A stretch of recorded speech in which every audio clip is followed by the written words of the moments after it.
பாரு இடம் அது வெந்த புள்ள வெடிய கொண்டாந்து வைக்கிறா. இந்த அடி மாப்பிளைக்கு ஜூஸ குடி. குடிக்க நம்பி குடிக்கலாமா?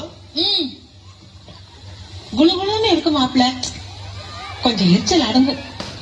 குத்தால அருவியில குளிச்சது போல இருக்குதா? இன்னும் போலையா? பாத்துக்கு ஏண்டா டேய், எனக்குன்னே வருவீங்களாடா? ஏன்ட சரசம் பண்றக்கே ஓட்டா போய் உங்களை பத்தி விடுறாங்களா? ஏன்டா அப்படி பட்டத்திலே வந்து பஞ்சு பண்றீங்க? யாரோ இவன்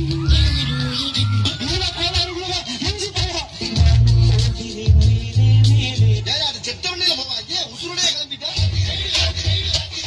நான் என்னமோ இன்கம் டாக்ஸ் ஐடி நினைச்சு வேலை வந்துட்டு போயிட்டேன்.